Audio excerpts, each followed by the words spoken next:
Foi antes mesmo dos nazistas na Alemanha. O Brasil já tinha campos de concentração onde mais de 73 mil pessoas foram aprisionadas. Os nordestinos, vítimas da seca, da fome, das doenças, eram isolados nos chamados currais do governo, construídos em 1915 e em 1932 no Ceará.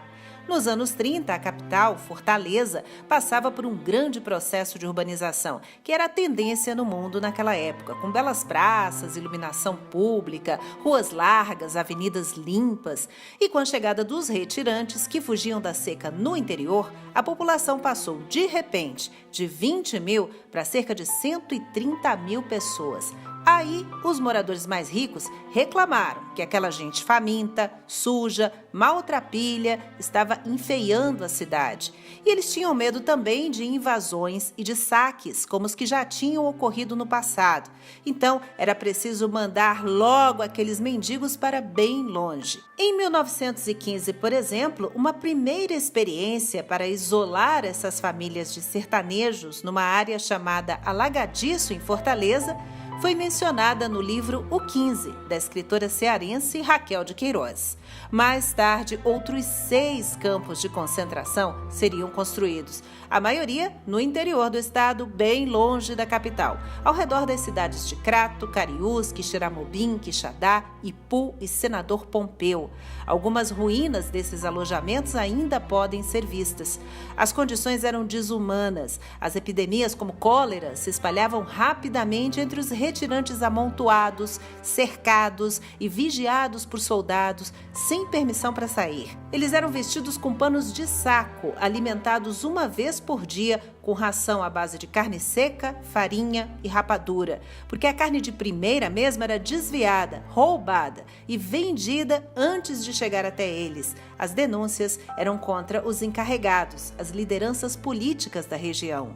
E muita gente acabou morrendo de fome, de doença, de fraqueza mesmo. Os cadáveres eram jogados em valas abertas, valas comuns, porque não dava tempo nem de cavar uma sepultura decente para cada um. E a estimativa é de que só em Senador Pompeu, no campo de concentração do Patu, mais de 2.000 pessoas morreram.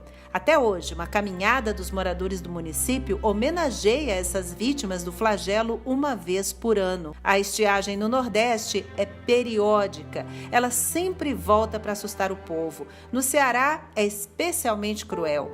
Em 1877, ou seja, no fim do século XIX, na chamada Grande Seca, 1/3 da população do estado foi dizimada. Essas imagens aí de crianças famintas e esqueléticas foram exibidas no Brasil e no mundo na época e causaram escândalo. O imperador, Dom Pedro II, prometeu que venderia até a última pedra da coroa para combater o problema. E começou aí a construção dos açudes e a migração dos nordestinos.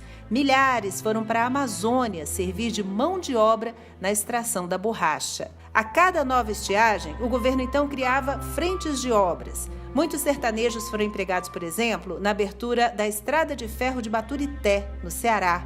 E alguns flagelados da seca foram enviados até para lutar na Revolução de 1932 em São Paulo. Os campos de concentração agora já fazem parte do passado. Um passado sombrio do Brasil, mas a promessa de políticas públicas, de trabalho e de assistência ainda está longe de resolver o problema. E é isso. Até a próxima com mais uma história.